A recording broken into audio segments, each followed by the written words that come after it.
আরে ভাইয়া, আপনি এটা কি করতেছেন? মুরগিটা ফেলাই দিতেছেন কেন এভাবে? ভাই মুরগিটা মরে গেছে তো তাই ফালাই দিতেছি। দেখি তো আশেপাশে কেউ আছে কিনা। না, আশেপাশে কেউ নেই। ভাই বলছিলাম কি, আমাকে এই মুরগিটা দিয়ে দেন। তাছাড়া ভাই, আপনি তো এই মরা মুরগিটা ফেলাই দিবেন। এই মিয়া, আপনি সব কি বলতেছেন?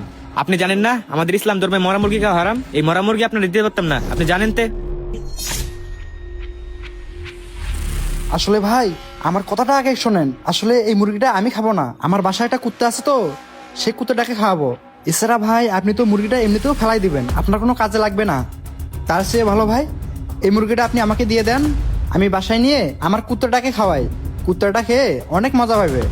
ও আচ্ছা, আপনি তেলে মরা মুরগি কুত্তারে খাওয়াইবেন? আমি মনে করছিলাম আপনি খাইবেন। না না ভাই, আমি খাবো কেন? আমি জানি ভাই, আমাদের ইসলাম ধর্মে মরা মুরগি খাওয়া হারাম। ভাই আর বেশি কথা না বলে এই মুরগিটা আমাকে একটু পলিথিনে ভরে দেন তো, আমি মুরগিটাকে বাসায় নিয়ে যাই কুত্তাকে খাওয়ানোর জন্য। আচ্ছা ভাই দাঁড়ান, আমি করে দিতেছি।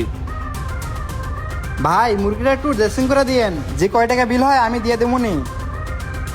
আচ্ছা ভাই দিতেছি। এই নেন ভাই মরা মুরগিটা।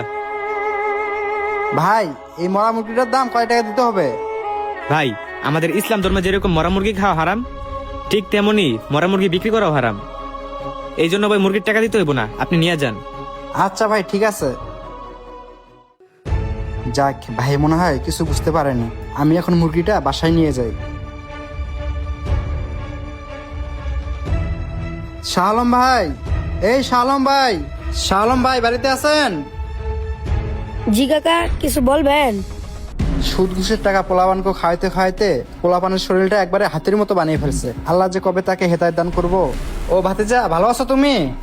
আর তোমার বাবা কি বাড়িতে আছে? হ্যাঁ কাকা, আব্বা তো বাড়িতে আছে। ও আচ্ছা, তোমার আব্বা বাড়িতে আছে। শোনো, এই মুরগিটা তোমার আব্বাকে দিবা। আর আমার কথা বলবা যে জীবন কাকা আসছিল, এসে মুরগিটা দিয়ে গেছে। এই নাও ভাতিজা। হ্যাঁ ঘরে আহেন কাকা, আব্বা তো ঘরে আছে। না না ভাতিজা, আজকে বসার সময় নেই আমার। আর তোমার বাবাকে কিন্তু আমার কথা বইলো। তাহলে আমি আসি। এই নেন শাহ আলম ভাই, এনে পুরা 10,000 টাকা আছে। আর আমার বিষয়টা একটু দেখেন। আরে ভাই, আপনি কোনো চিন্তাই করেন না, টাকা আমি পাইছি মানে কি আপনার কাজ হয়ে গেছে। বুঝতে পারছেন ভাই, আপনার টাকা পাইছি মানে আপনার কাজটা হয়ে যাবে। কিরে সিয়াম, গেটে কি আসছিল? না, ওই যে জীবন কাকা আইছিল, ওই যে কয়দিন আগে যে আপনার টাকা দিল একটা কাজে লাইগা। ও আচ্ছা, আয়সা তোকে কিছু বলছিল? না, কিছুই তো বললো না। তাহলে হঠাৎ করে কেন আসলো? সে কিছু বলে নাই, সে শুধু দেশি মুরগিটা দিয়া চলে গেছে। ও বুঝতে পারছি কেন আসছিল। ও তো আমার পেছনে ঘুরতেছিল অনেকদিন ধরে একটা কাজের জন্য। আচ্ছা ঠিক আছে, তুই এখন যা, তোর আম্মুকে বলবি মুরগিটা ভালো করে বোনা করতে।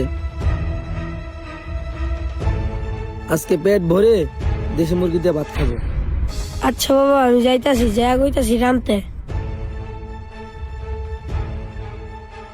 বুঝছেন ভাই, এ হচ্ছে সরকারি চাকরির গুণ। তার কাজটা যেন তাড়াতাড়ি করে দে, এই জন্য দেশি মুরগি নিয়ে আসছে খাওয়াইতে। আসসালামু আলাইকুম শাহ আলম ভাই। ওয়ালাইকুম আসসালাম। শাহ আলম ভাই, আমার কাজটার কি খবর? আরে ভাই, তোমার কাজটা 2-3 দিনের মধ্যে হয়ে যাবে, তুমি কোনো টেনশন করো না। আরেকটা কথা জীবন, তুমি যে কয়দিন আগে দেশি মুরগিটা দিছিলা, খেয়ে অনেক টেস্ট পাইছি। তোমাকে অনেক ধন্যবাদ জীবন, ধন্যবাদ।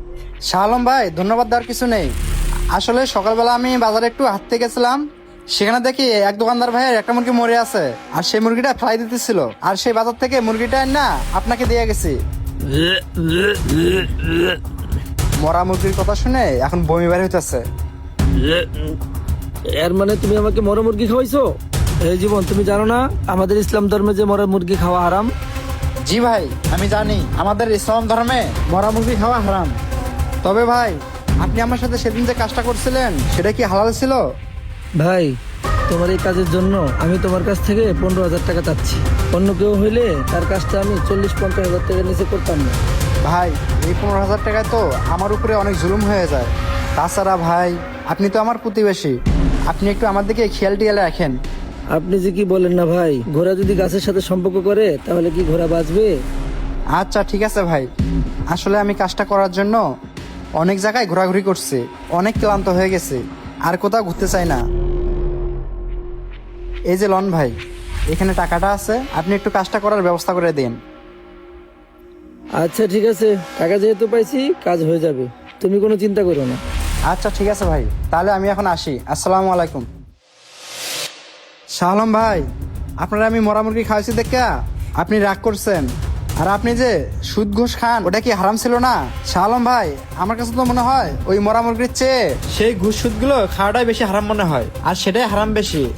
আপনি এই যে গরিব অসহায় মানুষদের সরলতার সুযোগ নিয়ে তাদের কাছ থেকে টাকা পয়সা এভাবে খান, আমার কাছে তো ওটাই হারাম বেশি মনে হয়, যে অসহায় মানুষদের দুর্বলতার সুযোগ নিয়ে কৌশলে তাদের কাছ থেকে টাকা হাতিয়ে নেয়। তাই বলে কি শাহ আলম ভাই, এগুলো কাজ করার আগে একটু নিজের মাথাটা খাটিয়ে দেখেন। আসলে জীবন, তুমি যা বলছো সঠিক বলছো। আমি সমাজের মানুষের সাথে যেসব কাজ করতেছি এটা আসলেই খারাপ কাজ।